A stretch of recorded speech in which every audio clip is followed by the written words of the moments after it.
Assalamualaikum warahmatullahi wabarakatuh. Perkenalkan, nama saya Ahmad Hafiz Satiradika dari kelas 12 MIA 1. Di sini saya akan menjelaskan tentang pemanfaatan iptek dalam rangka kasus pelanggaran dan mengingkari hak warga negara.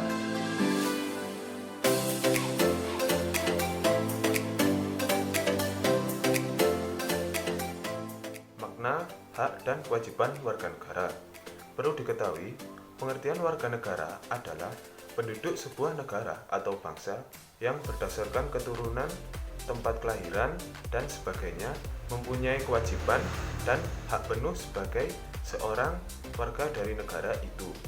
Hak warga negara bisa diartikan sebagai semua hal yang diperoleh maupun didapatkan oleh seorang warga negara, baik dalam bentuk kewenangan maupun kekuasaan terhadap suatu hal. Adapun hak yang diperoleh adalah akibat dari terpenuhinya suatu kewajiban. Dengan kata lain, hak dapat diperoleh bila kita telah melaksanakan suatu kewajiban sebagai warga negara. Sedangkan kewajiban warga negara dapat secara sederhana diartikan sebagai segala sesuatu yang wajib dilaksanakan kita sebagai warga negara dan harus dilaksanakan dengan rasa tanggung jawab dan sesuai dengan peraturan perundang-undangan. Hak dan kewajiban merupakan kedua hal yang saling terikat dan tidak dapat dipisahkan. Bayangkan jika semua orang hanya menuntut hak tanpa mempedulikan kewajiban, tentulah kehidupan ini tidak akan berjalan sebagaimana mestinya. Adanya hak dan kewajiban ini diciptakan untuk menghindari kecemburuan sosial dan permasalahan di kemudian hari. Ilmu pengetahuan dan teknologi iptek berkembang dengan sangat pesat. Hal ini tentu memiliki sisi positif, yaitu semakin memudahkan manusia untuk melakukan sesuatu hal. Manfaat kemajuan iptek adalah 1. Komunikasi yang lebih murah. 2. Lebih cepat mendapat informasi. 3. Ilmu pengetahuan lebih mudah didapatkan. 4. Peluang industri kreatif yang semakin berkembang. 5. Toko dan jasa berbasis online. 6. Terciptanya beragam alat berteknologi modern. Cyberbullying atau perundungan dunia maya ialah bullying perundungan dengan menggunakan teknologi digital. Hal ini dapat terjadi di media sosial, platform chatting, platform bermain game, dan ponsel.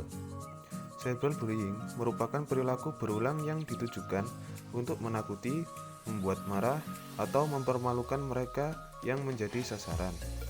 Contohnya termasuk menyebarkan kebohongan tentang seseorang atau memposting foto memalukan tentang seseorang di media sosial.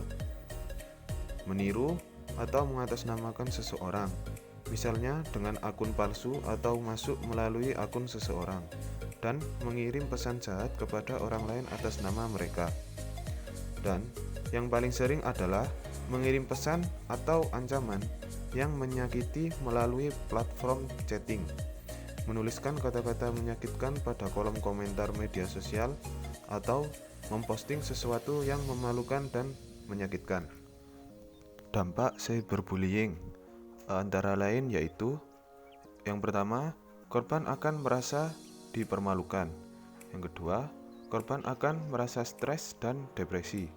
Ketiga, kehilangan rasa percaya diri. Keempat, korban akan cenderung meniru perilaku para cyberbullying dan menjadi pelaku cyberbullying. Yang kelima, korban merasa kecewa pada dirinya sendiri. Yang keenam, korban rentan menjadi pelaku kriminal. Yang ketujuh, korban seringkali merasa gelisah yang berlebihan. Kedelapan, korban akan merasa terkucilkan. Yang kesembilan, dan yang paling parah, korban akan bunuh diri karena tidak kuat menghadapi tekanan dari pelaku bullying. Cara untuk memberantas cyberbullying antara lain yaitu: 1. Jangan membalas dan menulis komentar yang sama negatifnya sebagai respon. Yang kedua, jangan menganggap komentar negatif dan kebencian terlalu serius. Yang ketiga, blok dan report komentarnya. Keempat, pahami bahwa tidak semua orang punya kepercayaan dan pandangan yang sama. Kelima, istirahat dari media sosial atau teknologi. Dan yang terakhir, jangan memendamnya sendiri dan kamu bisa cerita dengan keluarga ataupun teman terdekat. Jadi, mari kita manfaatkan kemajuan iptek ini dengan sebaik-baiknya dan menghindari hal-hal yang mengganggu orang lain seperti cyberbullying.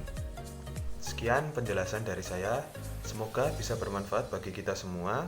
Atas kurang lebihnya, saya mohon maaf dan terima kasih atas perhatiannya. Wassalamualaikum warahmatullahi wabarakatuh.